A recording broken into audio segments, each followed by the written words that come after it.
Sekalian,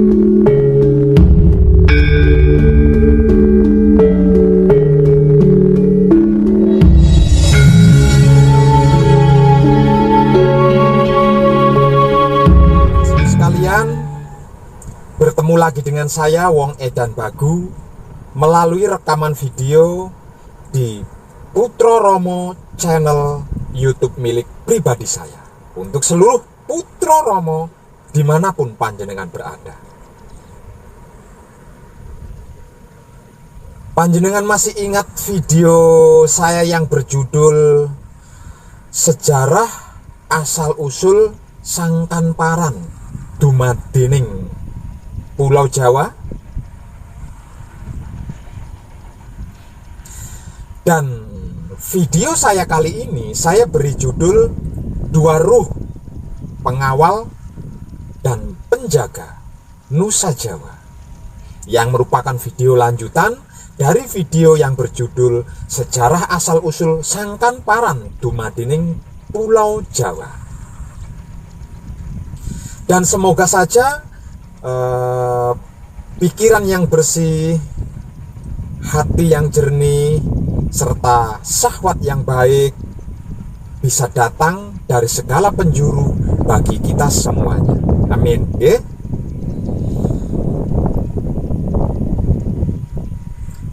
Para kadang kinasiku sekalian yang aktif di internet khususnya, pernah tidak panjenengan membaca artikel atau menyimak video tentang sebuah negeri dengan peradaban super tinggi yang kemudian dikatakan hilang dalam lautan, dan negeri itu disebut dengan nama kota Atlantis. Perdebatan tentang keberadaan kota Atlantis hingga akhirnya ada pendapat yang mengatakan bahwa Atlantis itu berada di Indonesia. Lalu, di manakah kota Atlantis itu sebenarnya? Saya akan berbagi informasi dengan panjenengan semuanya, khususnya pro kadang kinasiku sekalian, tentang kota Atlantis ini sesuai yang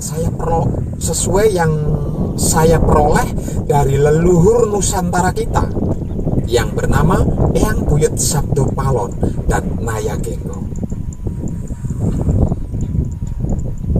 Namun sebelumnya, saya akan sedikit memperjelas terlebih dahulu mengenai asal-muasal istilah Atlantis ini bisa muncul dan dikenal oleh masyarakat luas Indonesia, bahkan seluruh dunia.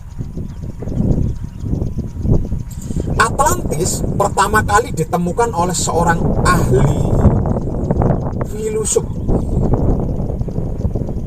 yang bernama Plato dalam buku Timaeus dan Critias. Dalam bukunya, Plato menulis bahwa Atlantis terdampar di seberang pilar-pilar Hercules dan memiliki angkatan laut yang dapat menaklukkan Eropa Barat dan Afrika sekitar 9.000 tahun yang lampau sebelum waktu Solon, atau sekitar tahun 9.500 sebelum Masehi. Setelah gagal menyerang Yunani, Atlantis tenggelam ke dalam samudera hanya dalam waktu 1 hari, 1 malam saja. Legenda Atlantis muncul dalam banyak buku, film, serial, televisi, permainan video, lagu, dan karya-karya cendekiawan lainnya.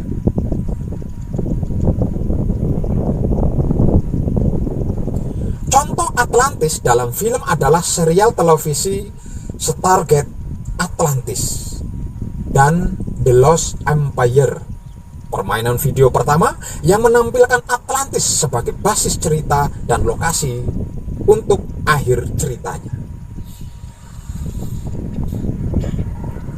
Banyak sekali pendapat yang hingga kini masih menimbulkan perdebatan di masyarakat mengenai kebenaran Atlantis ini.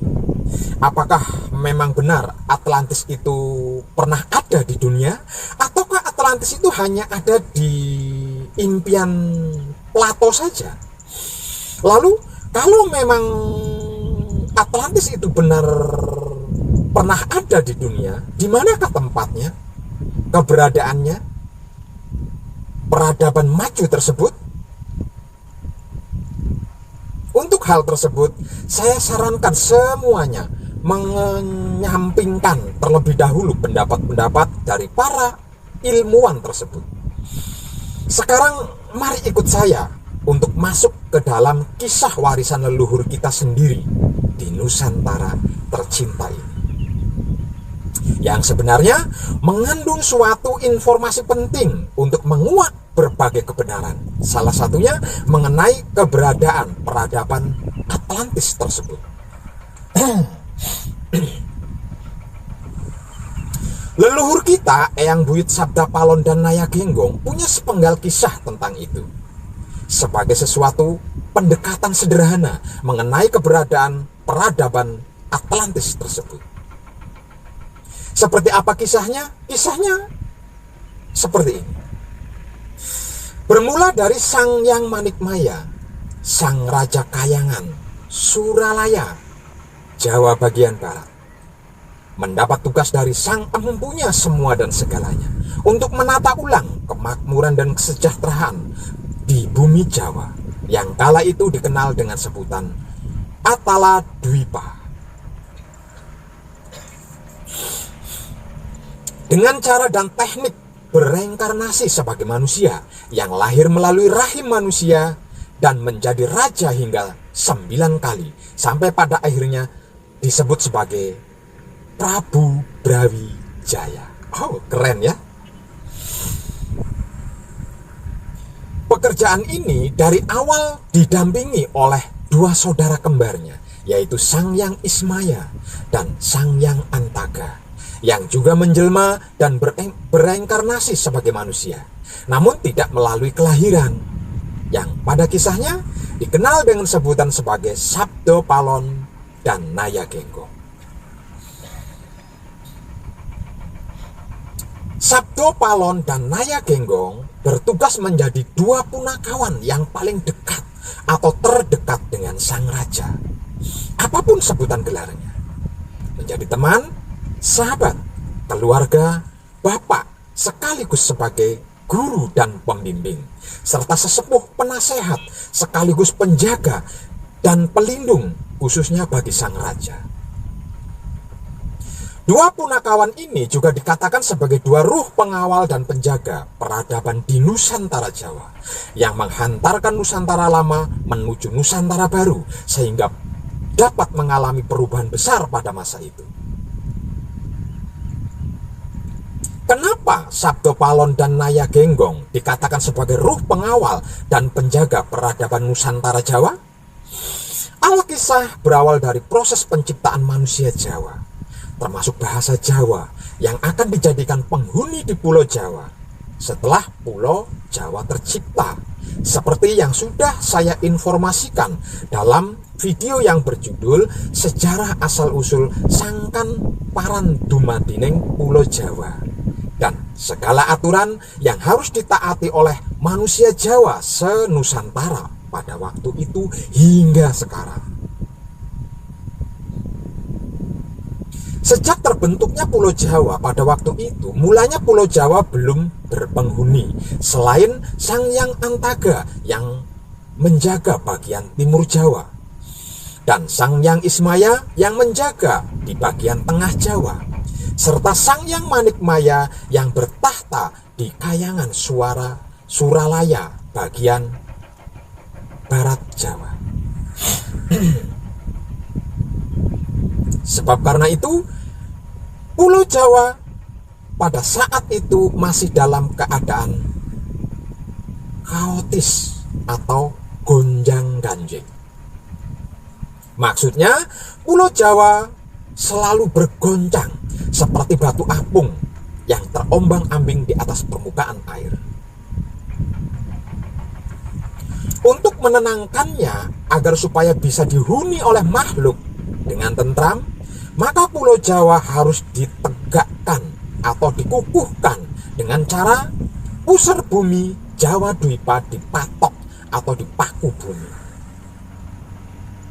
Untuk itu, para dewa di kerajaan Suralaya Kayangan, Jawa bagian barat, mencabut atau bedol puncak Gunung Himalaya atau Mahameru yang ada di negara India untuk mematok atau memaku pusar bumi Jawa yang terombang-ambing tersebut. Setelah berhasil mencabut Gunung Himalaya atau Mahameru, kemudian gunung dibawa terbang ke angkasa menuju Pulau Jawa. Karena proses tercabut dilakukan pada malam hari, para dewa tidak bisa melihat letak posisi pusar bumi Jawa berada.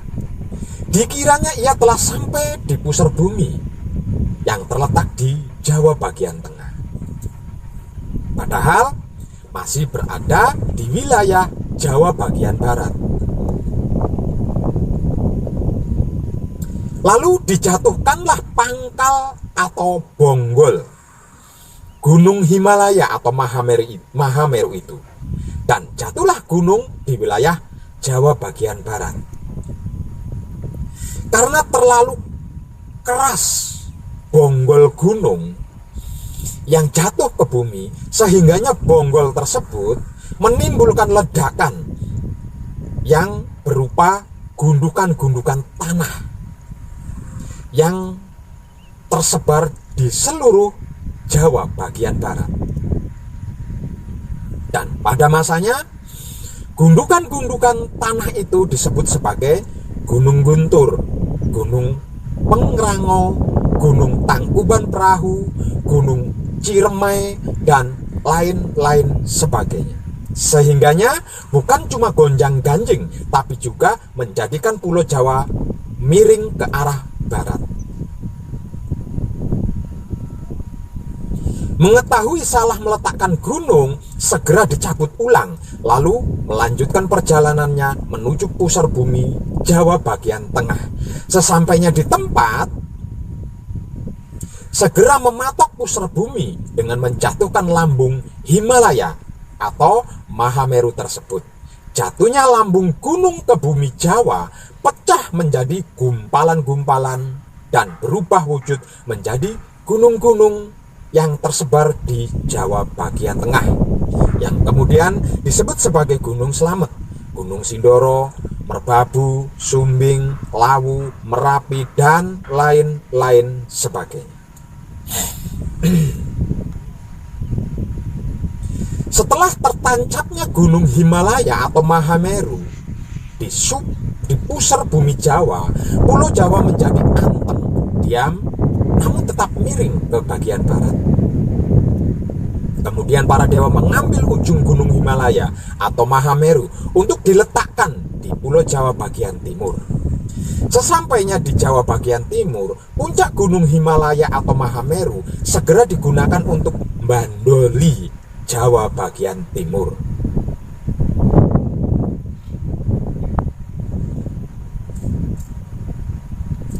Sama seperti perjalanan sebelumnya, bagian ujung Gunung Himalaya atau Mahameru ini banyak yang berguguran sehingga tercipta gundukan-gundukan kecil yang menyerupai gunung anakan berjajar di sepanjang Pulau Jawa bagian timur. Tersebutlah sebagai Gunung Katong atau Gunung Wilis atau Gunung Lawu, Gunung Wilis, Gunung Kemput atau Gunung Kelut, Gunung Kawi, Arjuna atau Arjuno, dan Gunung Kemukus atau Gunung Welirang, dan lain-lain sebagainya. Kemudian puncak Gunung Himalaya atau Mahameru itu diletakkan agak miring dan menyandar pada Gunung Bromo atau Brahma, dan disebut sebagai Gunung Semeru hingga sekarang ini. Puncak Gunung Mahameru itu sendiri disebut sebagai Gunung Penanggungan atau Pawitra. Dan sejak itulah Pulau Jawa menjadi anteng dan tenang serta seimbang. Dan sejak itu pula Pulau Jawa disebut sebagai Atala Dwipa, yang lama-lama perkataannya berubah menjadi Jawa Dwipa.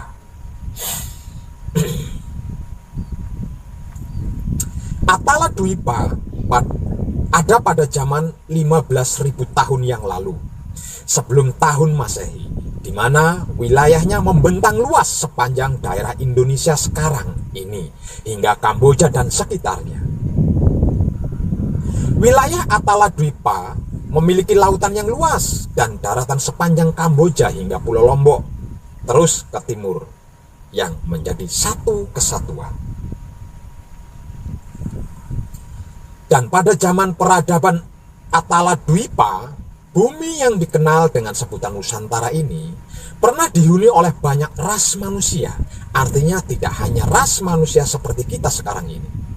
Ada manusia dengan kulit putih, hitam, kuning, ungu, seperti gambaran Dewa Krishna misalnya, yang merupakan avatar dari Dewa Wisnu, yang dikisahkan dalam sejarah Mahabharata. Ras-ras manusia seperti itulah yang hilang semenjak Atala Dwipa hancur. Intinya, Atala Dwipa dulu dihuni oleh manusia-manusia yang memiliki kemampuan luar biasa, manusia-manusia yang memiliki ilmu pengetahuan yang luar biasa dan maju di dalam berbagai bidangnya.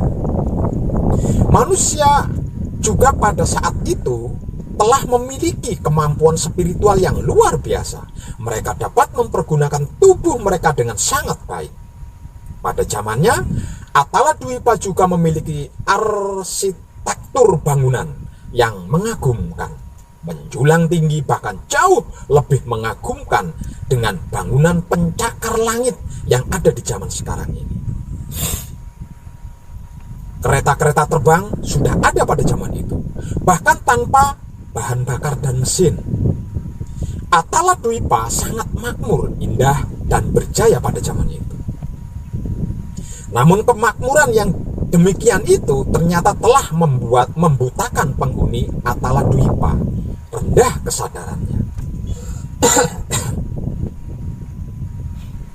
Selain itu, Atala Dwipa juga ditakuti oleh negara-negara lain yang ada di dunia pada saat itu. Sehingganya Atala Dwipa menjadi semena-mena dan menakutkan banyak negara-negara lain. Akibatnya sifat congkak, tamak, sirik, iri, dengki, fitnah, dan keburukan-keburukan lainnya mulai menghinggapi para penghuni Atala Dwipa. Inilah yang kemudian menjadikan titik awal dihancurkannya peradaban tersebut. Perbuatan-perbuatan tersebut akhirnya terus menumpuk sehingga menjadi suatu karma yang tidak bisa tertebus. Sehingga pada akhirnya Sang Yang Maha Adikuasa murka dan memperlayakan atau menghancurkan seluruh peradaban Atala Dwipa. Pada saat penghancuran tersebut, gunung-gunung berapi memuntahkan seluruh isinya dengan sangat luar biasa hebatnya. Gempa yang bersusulan dan tiada hentinya. Pada guncangan pertama masih ada beberapa yang tersisa hidup. Kemudian terjadi lagi guncangan untuk yang kedua kalinya. Masih ada yang tersisa hidup, yaitu orang-orang sakti. Dan kehancuran ini akhirnya ditutup dengan naiknya air samudra yang akhirnya menyapu dan menenggelamkan Atala Dwipa dan seluruh peradabannya. Dengan menyisakan beberapa manusia suci dengan kebaikan-kebaikan yang dimilikinya, yang kemudian melanjutkan kehidupan di Atala Dwipa berikutnya. Atala Dwipa kemudian mulai stabil, namun akibat bencana tersebut, kesatuan area atau wilayah atau bumi Atala Dwipa menjadi terpecah-pecah atau terpisah-pisah akibat adanya daratan yang tenggelam dan longsor. Terbentuklah sebuah gugusan-gugusan pulau-pulau yang berjajar, seperti yang kita saksikan sekarang ini. Begitulah kisah mengenai sebuah peradaban kuno yang pernah ada sebelum abad kehidupan kita yang sekarang ini, yang dapat saya informasikan sesuai yang saya peroleh dari Eyang Buyut Sabda Palon dan Naya Genggong, sang saksi abadi bumi Nusantara Jawa kita. Peradaban yang sangat maju dan jauh lebih maju dari sekarang ini, namun akibat sifat dan sikap buruk yang dimiliki oleh penghuninya, akhirnya peradaban maju itu musnah tak bersisa. Kemudian, untuk menata ulang kehidupan yang menghuni Atala Dwipa, dari Kedaton Suralaya Kayangan, Sang Hyang Manikmaya mendapat tugas untuk turun ke bumi menjadi manusia sebagai media atau sarana, sebab menciptakan bibit-bibit manusia-manusia baru untuk dijadikan penghuni baru Atala Dwipa berikutnya. Sang Hyang Manikmaya turun ke bumi dengan cara dan teknik lahir sebagai manusia melalui rahim sepasang manusia suci, sisa dari kehancuran Atala Dwipa masa lalu, yang kemudian tumbuh menjadi seorang pemimpin suci, hebat dan kuat yang dikenal dengan istilah sebagai raja. Kemudian menikahi banyak wanita-wanita pilihan untuk melahirkan bibit-bibit unggul manusia baru yang kemudian dijadikan sebagai penghuni Atala Dwipa hingga memasuki abad Masehi, dan bermula dari abad Masehi inilah Atala Dwipa berubah menjadi Jawa Dwipa. Selama melakukan tugas tersebut, Sang Hyang Manikmaya selalu didampingi oleh dua saudara kembarnya, yaitu Sang Hyang Ismaya dan Sang Hyang Antaga. Sang Hyang Manikmaya melakukan reinkarnasi hingga 9 kali untuk menciptakan bibit-bibit unggul manusia penghuni Atala Dwipa, dan selalu tetap didampingi oleh saudara kembarnya, yaitu Sang Hyang Ismaya dan Sang Hyang Antaga. Pertama kali lahir sebagai raja di kerajaan Salakanegara, yang sekarang dikenal dengan sebutan Pandeglang, Banten, pesisir Sunda, Jawa Barat. Setelah berhasil menitiskan beberapa bibit unggul penghuni Jawa Dwipa, lalu bereinkarnasi lagi untuk yang kedua kalinya sebagai raja di kerajaan Mula Warman, yang sekarang dikenal sebagai Kutai Kertanegara, Kalimantan Timur. Setelah berhasil menitiskan beberapa bibit unggul penghuni Jawa Dwipa, lalu bereinkarnasi lagi untuk yang ketiga kalinya sebagai raja di kerajaan Kandis, yang sekarang dikenal dengan sebutan Jambi, Sumatera Barat. Setelah berhasil menitiskan beberapa bibit unggul penghuni Jawa Dwipa, lalu bereinkarnasi lagi untuk yang keempat kalinya sebagai raja di kerajaan Tarumanegara, yang kini dikenal dengan sebutan Bogor, Jawa Barat. Setelah berhasil menitiskan beberapa bibit unggul penghuni Jawa Dwipa, lalu bereinkarnasi lagi untuk yang kelima kalinya sebagai raja di kerajaan Medang Kamulyan, yang sekarang ini dikenal dengan sebutan Yogyakarta, Jawa Tengah. Setelah berhasil menitiskan beberapa bibit unggul penghuni Jawa Dwipa, lalu bereinkarnasi lagi untuk yang keenam kalinya sebagai raja di kerajaan Majapahit, yang kini dikenal dengan sebutan Trowulan, Mojokerto, Jawa Timur. Kerajaan Majapahit sejak berdiri hingga runtuh dipimpin oleh 12 raja yang memerintah secara berurutan. 12 raja tersebut adalah: 1.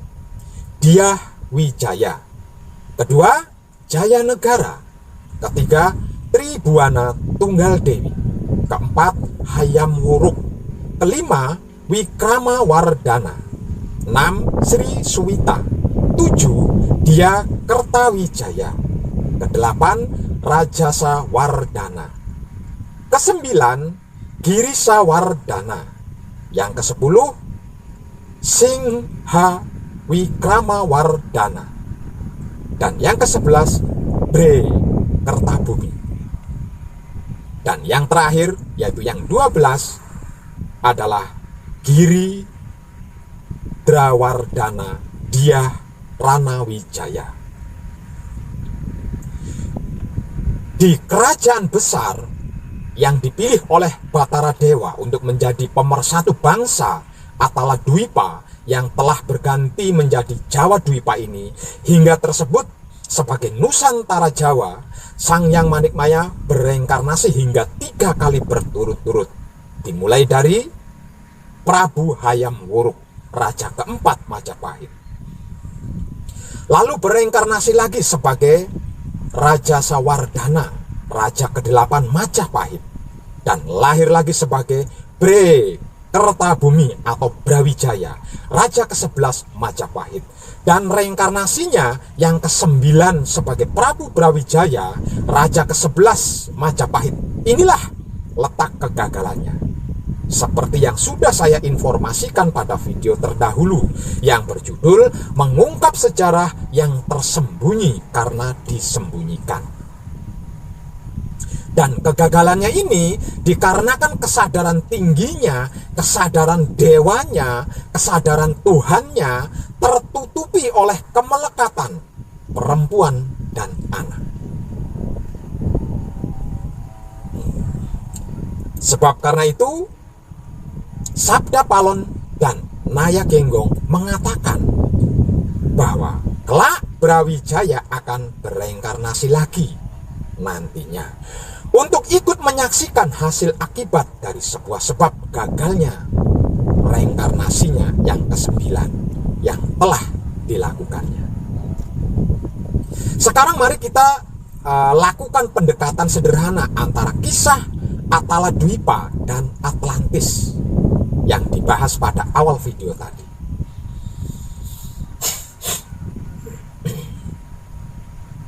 Pertama, kisah mengenai keberadaan Atala Dwipa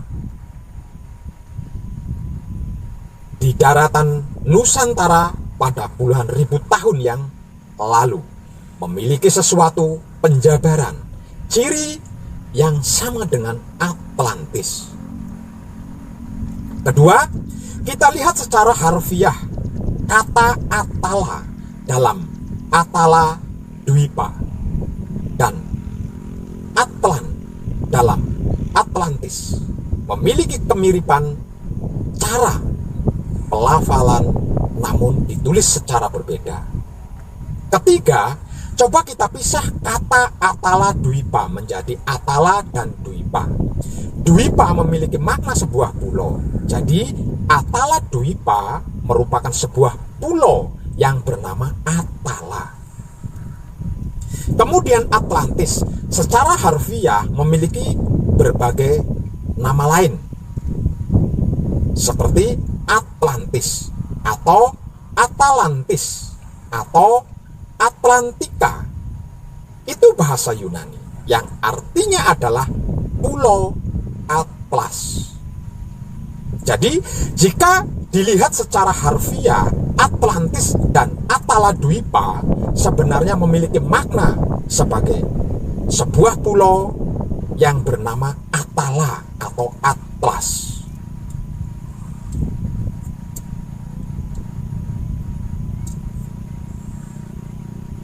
Jadi kita dapat menarik sebuah kesimpulan bahwa tanah kelahiran kita ini, yakni Nusantara ini, adalah merupakan suatu tempat yang telah mengalami berbagai macam pergejolakan dan telah dihuni oleh sebuah peradaban maju dan hebat sebelumnya. Kisah Atala Dwipa atau Atlantis yang memulai peradaban dari nol hingga akhirnya mencapai puncak kejayaannya dan akhirnya mengalami kemerosotan dan akhirnya lagi hancurnya peradaban akan memutuskan rantai kehidupan di dunia ini. Karena kehancuran tersebut akan menyisakan banyak sekali pembelajaran untuk kehidupan selanjutnya. Hal itu terbukti dengan berlanjutnya kehidupan di tanah Jawa Nusantara ini, hingga akhirnya kembali menemukan kejayaannya di zaman Majapahit. Namun sekali lagi kita akan melihat suatu proses roda kehidupan bekerja Majapahit. Setelah menemukan masa keemasannya, akhirnya Majapahit mengalami kemerosotan dan akhirnya hancur juga. Dan kita ini adalah manusia-manusia yang hidup di kehidupan peradaban ketiga di Nusantara Jawa ini. Setelah peradaban Atlantis atau Atala Dwipa dan peradaban kekaisaran atau kerajaan Majapahit. Dan pilihan untuk lebih baik dari kedua peradaban itu ada pada diri kita sendiri. Ingin mengalami kehancuran seperti peradaban Atlantis atau Atala Dwipa dan peradaban kekaisaran atau kerajaan Majapahit, atau bangkit lebih berjaya dari peradaban Atlantis atau Atala Dwipa dan peradaban kekaisaran atau kerajaan Majapahit. Silahkan ditentukan sendiri. Yang jelas dan pasti perputaran roda dunia terus berjalan maju dan tidak bisa dihentikan. Semoga panjenengan dilimpahi keabadian usia agar supaya bisa ikut menyaksikan dan mengalami serta menikmati kejayaan Atlantis atau Atala Dwipa dan kekaisaran atau kerajaan Majapahit bersama sang empunya, yang tinggal beberapa perputaran lagi akan tiba saatnya. Salam setuhan penuh cinta kasih sayang dari dalam lubuk hati saya, Wong Edan Bagu yang paling dalam. Selamat, selamat, selamat. Rahayu, rahayu, rahayu. Damai, damai, damai, tentram. Saya Wong Edan Bagu ngaturaken sugeng rahayu. Lir ing sambikala amanggih yuwana pinayungan mring ingkang Maha Suci Basuki Yuwana Teguh Rahayu Slamet. Berkah selalu untuk semuanya tanpa terkecuali, terutama para sedulur, khususnya para kadang konto dan kati anom saya yang senantiasa direstui Yang Dat Maha Suci hidup. Om Santi, Santi, Santi, Om. Wassalamualaikum warahmatullahi wabarakatuh.